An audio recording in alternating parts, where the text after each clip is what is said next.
Good morning, ladies and gentlemen. It's a great pleasure and honor for me to moderate this first or second session today. The session is on the issue in initiatives by governments and development partners. So that's in the program, the session 2. And in the afternoon there will be a third session about the initiatives of the private industry, the private companies. So this morning we are dealing with projects and programs supported by governments and international donors. What can you expect from this first session? We are dealing with 3 different value chains and 3 different parts of Africa. So the first will be potatoes in Kenya, second soybean in Benin in West Africa, and thirdly we will have tomatoes in Cameroon. Okay, now it's a pleasure for me to call on our first speaker, the one from Nairobi, Kenya. That is Wachira Kaguongo. He is Chief Executive Officer of the National Potato Council in Kenya, NPCK. His topic is post-harvest losses in the potato value chain in Kenya, or let's say value chains in Kenya.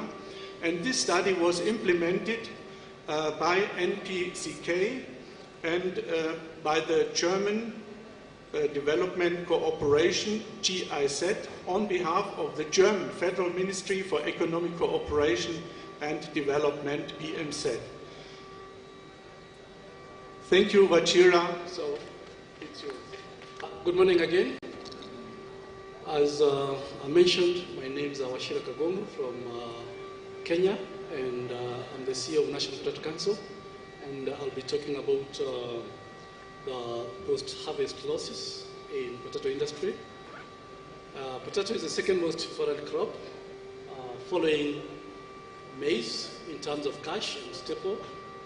It's grown by over 800,000 farmers, and it's grown in around 160,000 hectares.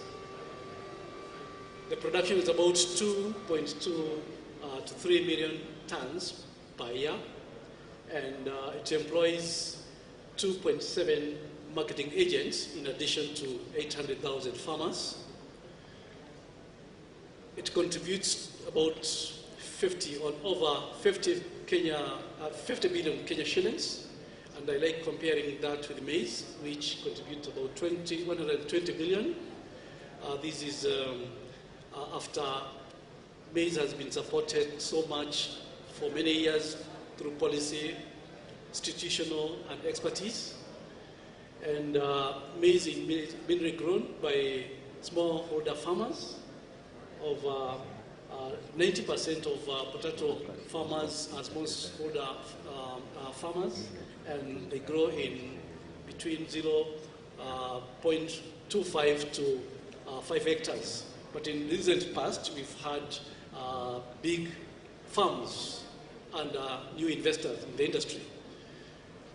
Now, in 2012, we tried to do the analysis of the subsector, and we looked at the status in terms of how it was, and we would describe it by that time as semi-commercialized and competitive and low productivity.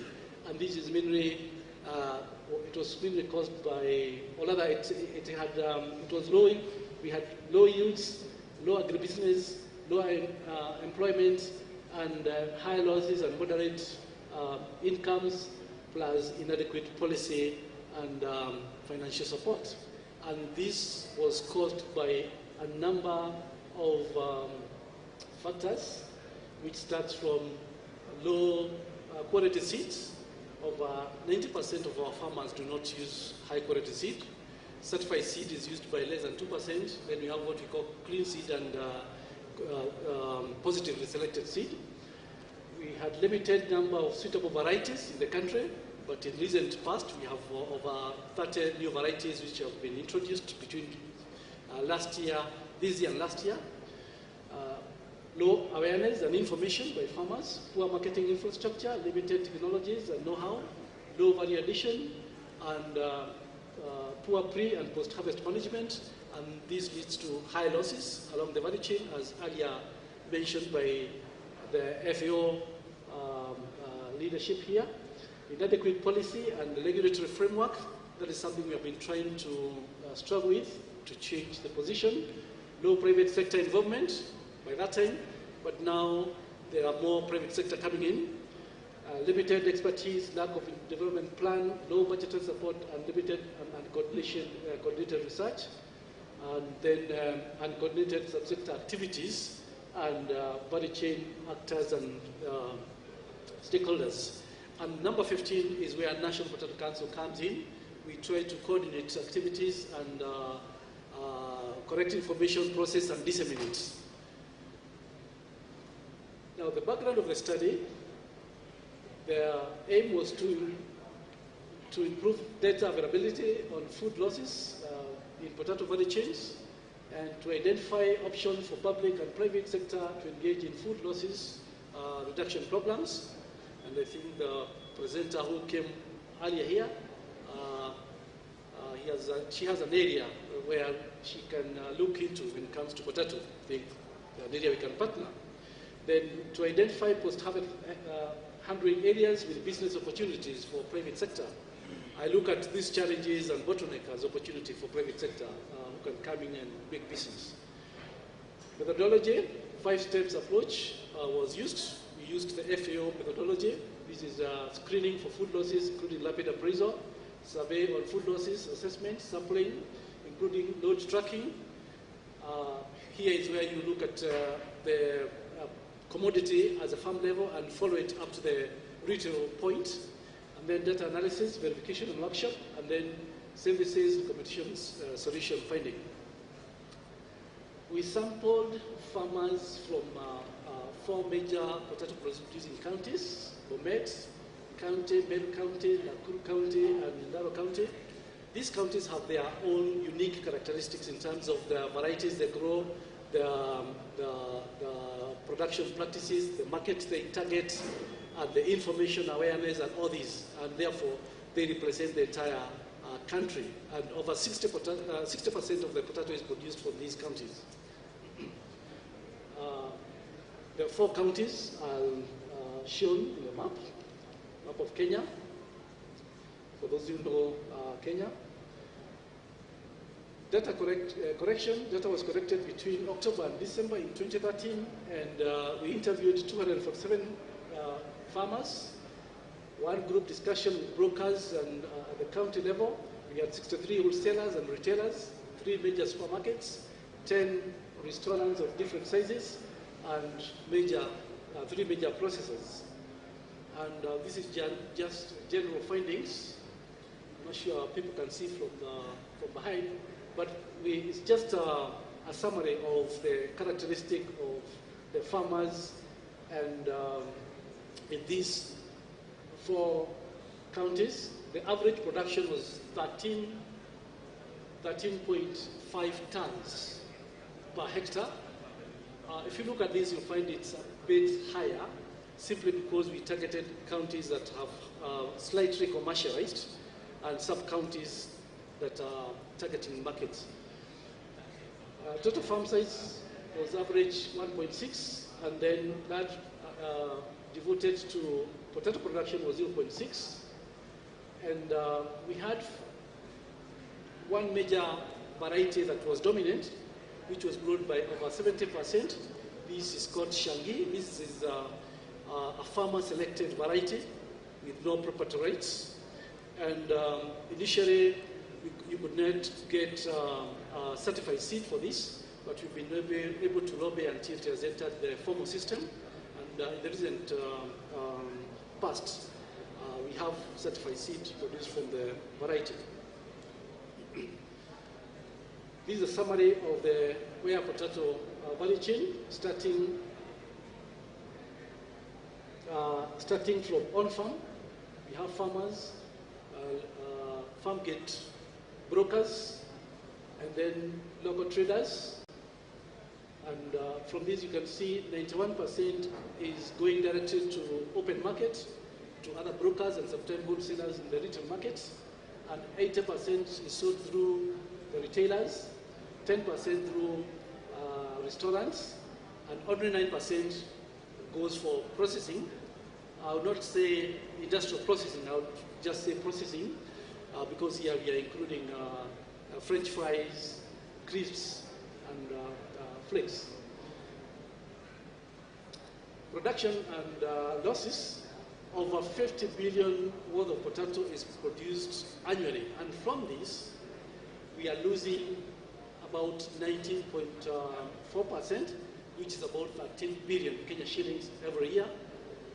This is equivalent to 109 million euro, and that's quite substantial. And this tells us, even without putting a lot of effort to improve productivity, we can gain a lot from saving what we've already worked for. And 66% of that losses is at farm level, while 34% of the losses is along the value chain, along the marketing chain, which account to 4 billion. The damages and losses along the chain, you find at farm level, we lose 12.8%, and mainly 12% is at harvesting, and then storage 0.8. Some of these losses, of course, you can trace them back to the varieties, trace of varieties and diseases in the farm. And then what is passed to the markets is 80%, and again we lose 8.8% through handling, and issue of sorting 15.6. This is in the open market, and you'll find that in main markets, most open markets, you find a section where they normally call it kabuli in local language. This is a graveyard where the rotten and bad potatoes are thrown. You find a hill. This is a testimony to that. Then processing, which we have losses of up to 12%. Again, this is through the wrong varieties and sorting issues.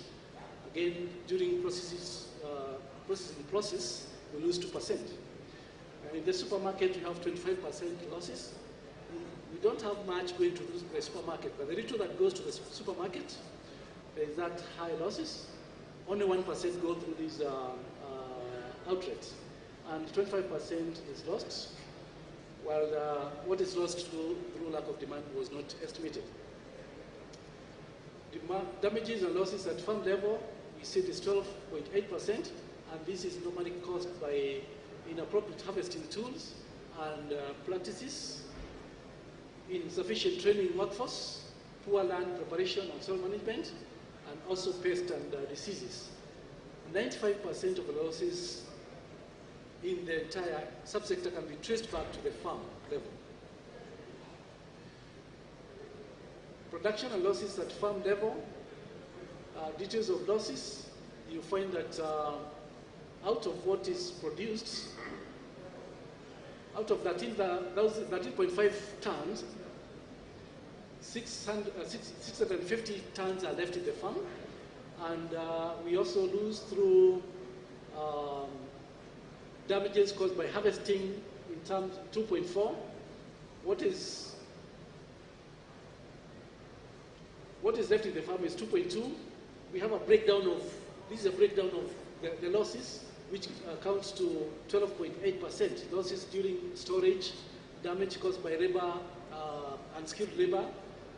This is just a breakdown of the losses, which is accounting to 12.8%. Farmers normally use jembe, which normally damage the potatoes. You can see the kind of damages that occur. During marketing, we have up to 6.6% losses, mainly caused by poor packaging and handling. We have very big extended bag, which weigh up to 260, from 130 to 260 kilos. And because they are quite heavy, the handlers are not able to handle them gently.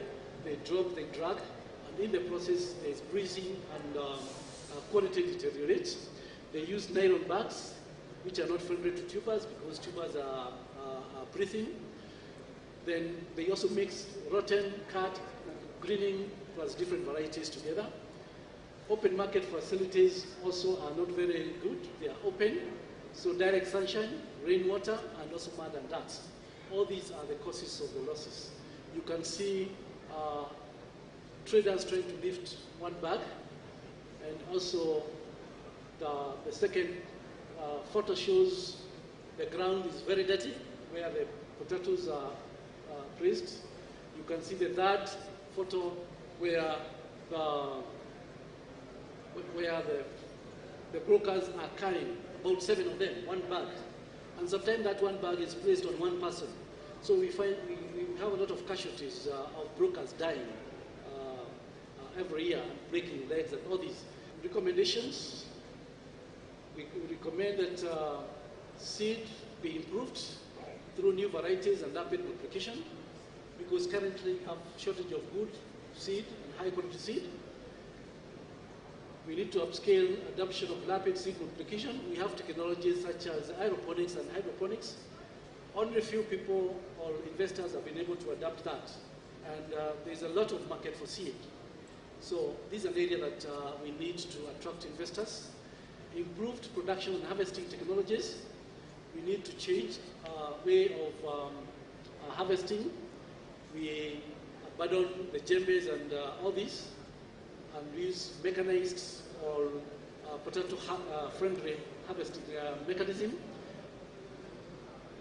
And also, because sometimes the farmers are small, they cannot afford machinery, we recommend pulling together to be able to hire these equipments. We also recommend improved post-harvest handling, introduction of varieties that store well. Currently, like Shangi, which I mentioned earlier, does not start even sprouting before you harvest. So we need varieties that store well. We can also do with the chemicals that inhibit sprouting. We have two chemical companies who are trying to introduce such chemicals. Also introduce proper storage facilities, and also what we call warehousing visiting system is another opportunity for investors. Also, we need to improve packaging. We need to use proper packaging. There is a regulation that requires farmers and traders to use packaging of not more than 50 kg bag, as long as it is handled by a human being, but it's not being implemented. It is not being adopted. We have been trying to work with the government and the county government and farmers to ensure that it is implemented, which has not been easy. And also use rain material. Most of the packaging bags are nylon. We need packaging bags that allow breathing. Improved conditions for processing industry. We need varieties that are suitable for processing. We have introduced many of them, but still they have not been adapted enough. We need mechanism to ensure that farmers adapt them and encourage more farmers and large-scale farmers to produce them for processors. Also, we need to build capacity, expand farmers' training on improved agronomic practices, because they are still using the wrong methods of production. Conclusion is that farmers and the economy can benefit a lot by reducing these losses of 13 billion Kenya shillings annually. And also partnership between public and private sector is important to develop initiatives and efforts to reduce the high losses. Plus, we need to look at these challenges and bottlenecks as opportunities for private sector. Thanks a lot. I would like to thank all three speakers for the very rich and detailed information they gave us on the respective value chain. And I would ask also the speakers, Mr. Sevade and Wachira Kaguongo, to come here for a discussion round. I hope that you in the auditorium have some questions, maybe some comments, some doubts. You need some further information. Maybe you can give suggestions, hints, even offer cooperation. So for that we can have a discussion round of about 20 minutes. And we just prepare here to answer your questions. To just remind you a little, Wachira Kaguongo was analyzing the low productivity of the potato value chain in Kenya, and he analyzed the causes at the different steps of the value chain, like the extended bags with all their problems, and the weakness of the framework conditions. Those are regulations which are not enforced in practice. Then the lack of a development plan, and also low budget of important organizations like the NPCK. And I was astonished to hear that 95% of all the potato losses originating at the farm level. So the causes are at the farm level, maybe the consequences can be seen later. So there are multiple challenges to overcome. Then Patrice Sevade described the soybean value chain in Benin and acknowledged the high nutritious value of the soybean milk and the importance for food and nutrition security. The crucial point is the non-availability of the appropriate and safe packages, which forces the processors to reuse any kind of collected empty bottles, which may cause a problem for health and for human health, and also blocks completely successful marketing. Key challenge is to create a linkage between processors and packaging manufacturers, and I think that is valid for all the three situations. How to attract investors for further improvements, for investments in packaging material, warehouses, etc. So the third presentation was given by Robert Njuenke, and he reported on the forms of packaging tomatoes in North Cameroon and the problem caused by using bags and crates which do not allow long transports and maintaining the tomato quality. The challenge here is to install a new packaging manufacturer in cooperation with master craftsmen for mass production of an improved type of bamboo crates. However, as we have seen, this needs in consequence a master plan of conserving bamboo and even replanting bamboo based on the acceptance of the community. So that was it about so far, and now please, we are very eager and interested to get your questions and comments. Thank you so far. First of all, thank you for your presentation. I recognize the conservatism of our farmers. But way back, late 1960s, early 1970s, milk production had similar challenges of standardization. And governments went full strength and actually standardized. So we're talking about meals and liters, and maybe sometimes the kilograms. What is the problem? Why are we still having these challenges with our potato farmers, our banana farmers, where no one really knows exactly what weights we are dealing with?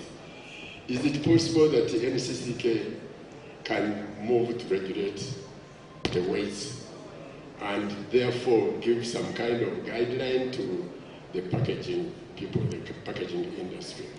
We face similar problems in Uganda, where I come from, and I would like to learn from you. Thank you. We have a law today in what we call Crop Acts and AFA Acts, which were enacted in 2013, and they stipulate that all all crops should not be packed with any bag that exceeds 50 kg bag. And this says that pricing should be by kilo. So the law is there. The only problem is implementation. And here is where really we need to work very closely with the farmers, as you're saying. We need to create awareness, which we are trying to do that. But in the recent past, I think around April, May, some people went to court purporting to be farmers and said that when the law was made, they were not consulted. And given our new constitutions allow that all the stakeholders be consulted, now there is an ongoing case. But it's an issue of interested people or traders purporting to be farmers. So it is something we are following and trying to address. But all the pointers point to the need to sell the crop by pricing, by kilos. And packaging of anything more than 50 kg bag is actually very risky and health hazard to handlers. Every year we have people dying. Young people break their bones, and sometimes they have to take drugs to be able to handle those heavy weights. Also, international labor law requires that no human being should carry more than 50 kg bag. We have East and Central African standards. We call harmonized standard for East and Central Africa, which we are trying to implement in the region, including Uganda.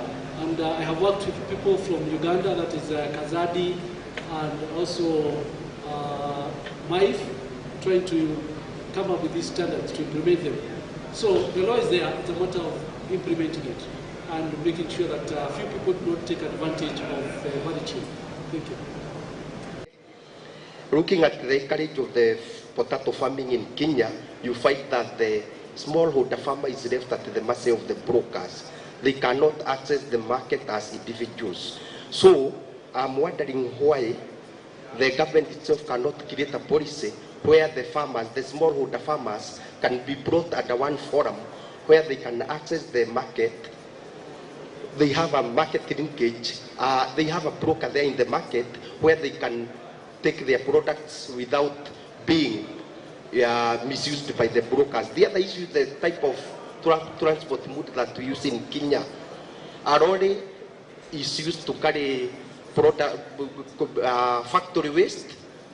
The second day it's taken to the farmer. It carries potatoes to the market. It is filled with carcinogenic materials. The potatoes are left at the masses of the consumers. So we end up consuming potatoes which are poisoned. Yet the government has not created a policy that can assist us. The other issue is the issue of the linkage, the artificial surface. We do not have people who are supposed to, the extension surface is poor. We don't people who are there to assist the smallholder farmers. They are left at the masses of the, maybe the pesticide companies. They come with this product, they say it is nice, the other one this and this. And out of that, we end up finding that the production of the potato in Kenya is hampered. It goes downwards instead of getting up. Another issue is the issue of packaging. We find the potatoes being packaged in gunny bags, which are bought from second-hand dealers. Initially, they had carried a chemical or something that is not worth being mixed with food, and they end up at the mercy of the farmer who packs the product and take it to the market. And out of that, once again, we find poisoned potatoes reaching at the home of the farmer. Finally, we have subsidies which are given by the government to tea farmers. The potato farmers have been neglected, and that is one issue which has really hampered high production of potato farming in Kenya. All these issues I've talked about revolves around the policy framework. What is the government doing? What is the organization that Mr. Wachira is working for doing to ensure that those policy frameworks are put in place and they work very well? Thank you so much. Thank you very much for those questions, which are quite relevant, and they are actually in the minds of many small-scale farmers and most of us. About small-scale farmers being left out, first I would like to tell you, National Potato Council is not a government institution.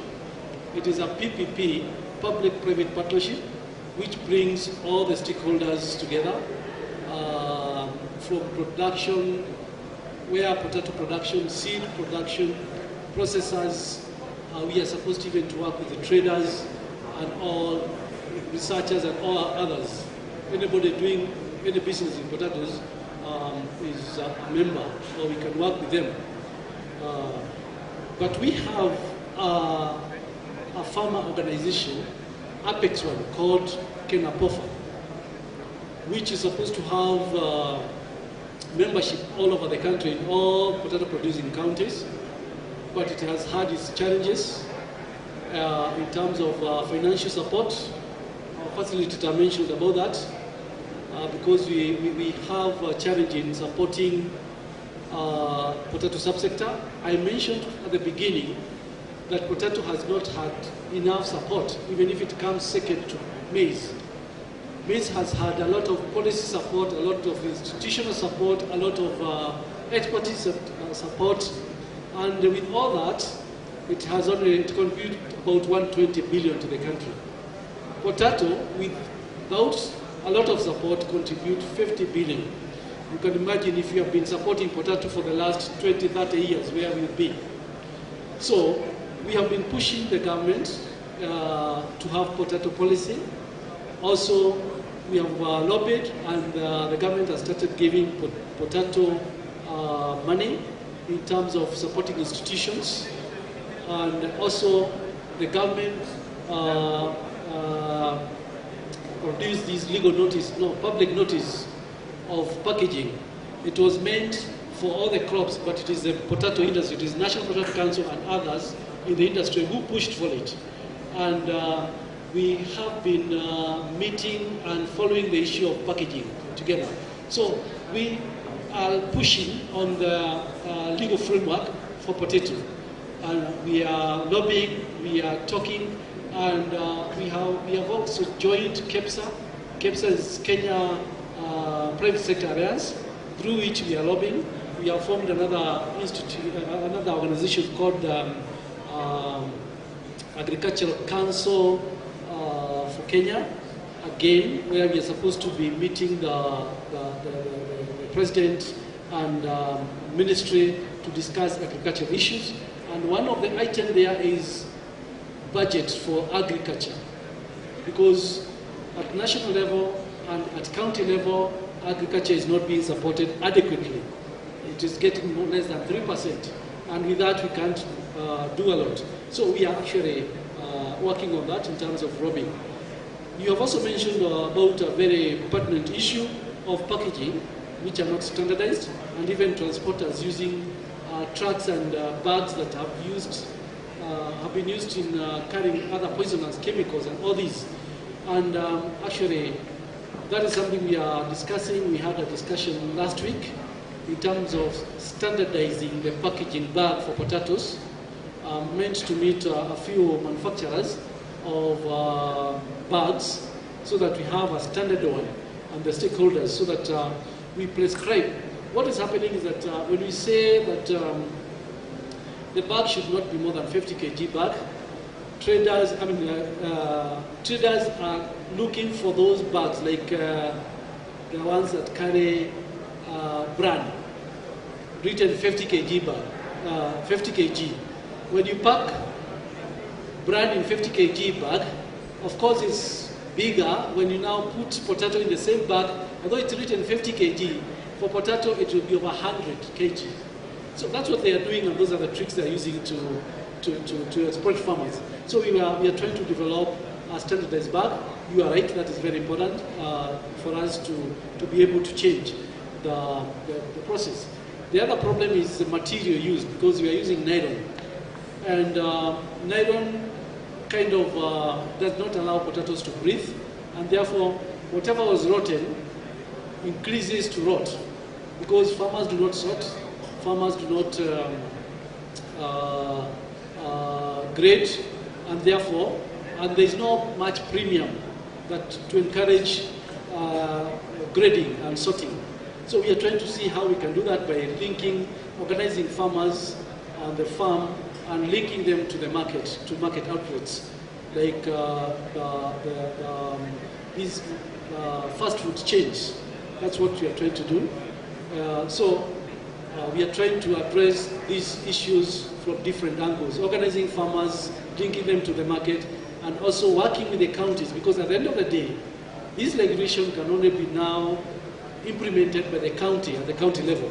So we are trying to work with the counties to implement, to make their own bylaws at the county level, so that the packaging, because one other problem is that the county government, in their markets, they charge the traders per bag instead of per weight.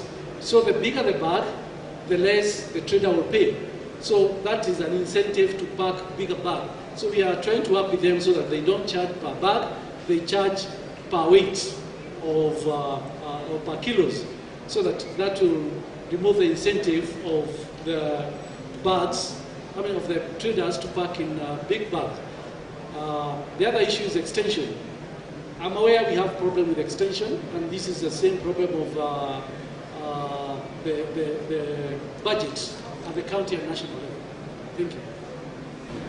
I liked the presentation on tomato. Thank you very much for that presentation. I'm from Uganda. My question is, you talked about you're developing a packaging system for tomato transportation. But I wonder whether you've considered looking at integrating value addition and packaging, probably by adding value to tomato closer to the farmer, and then having a pack for the value-added product. Don't you think that could reduce the wastage more? Because with the improved packaging, you still have issues to do with temperature. I think as you move the crates along, the tomato could still spoil. Another thing is about the crate you are developing. Have you had linkages with the private sector? Are they willing to take it up for promotion? Thank you. Your first question, you're asking for the first question if there is a value value addition to the tomato. Normally, yes, because normally we are trying to evaluate.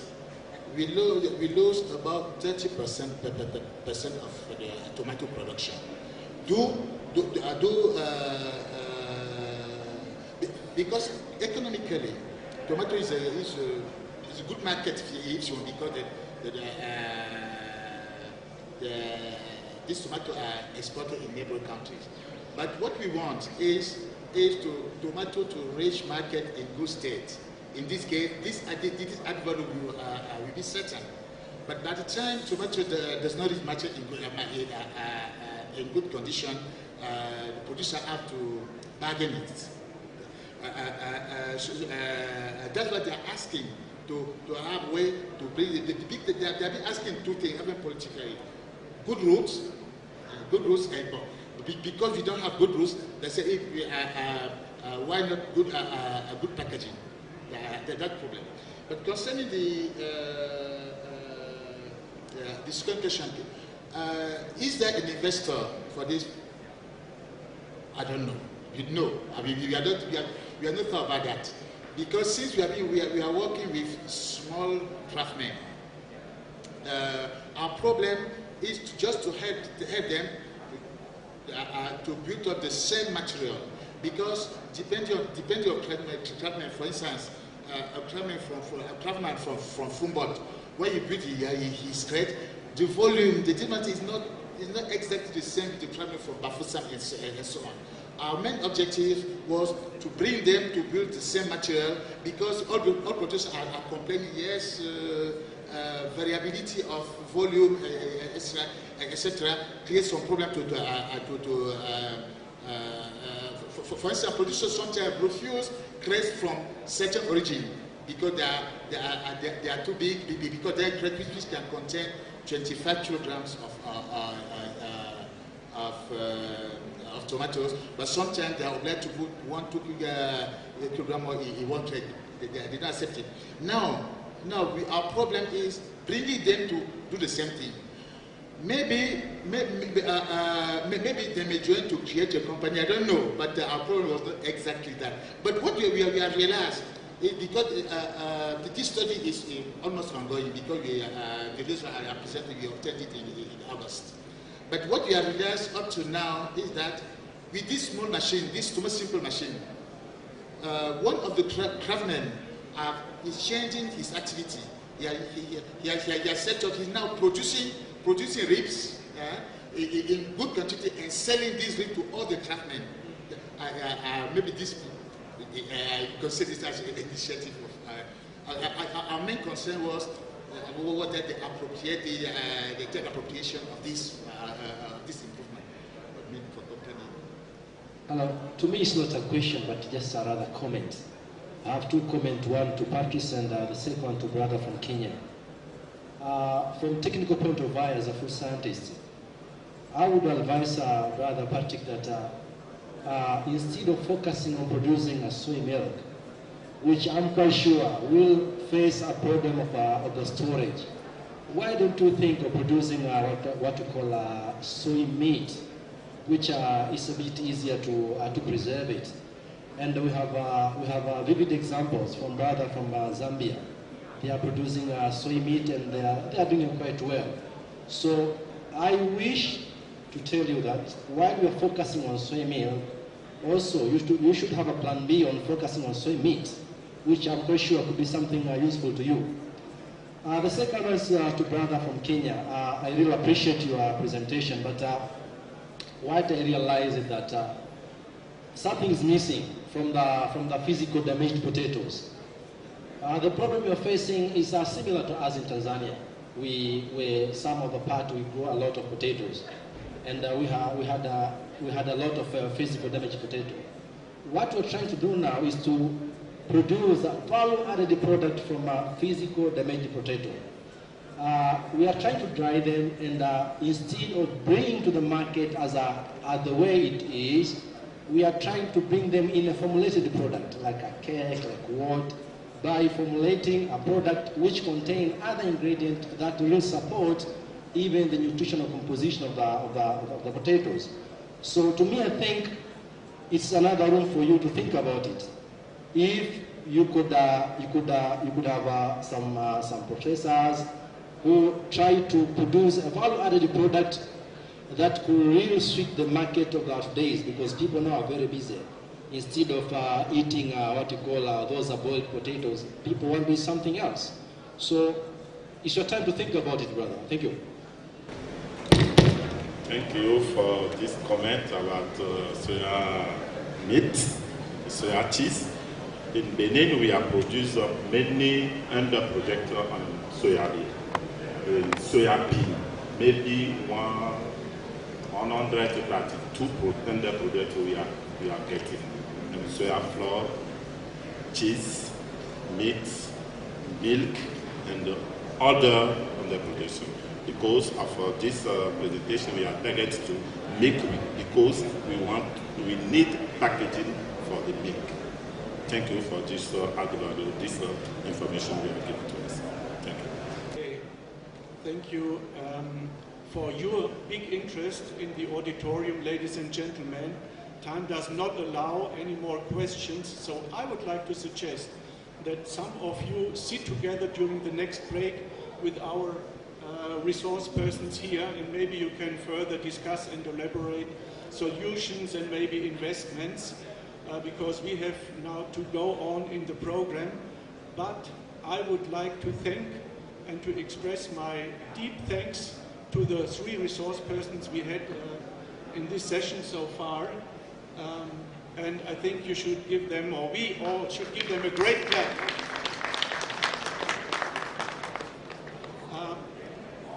I wish you a big success in your further work, and that your recommendations can be fulfilled in maybe short time. That's what I wish you.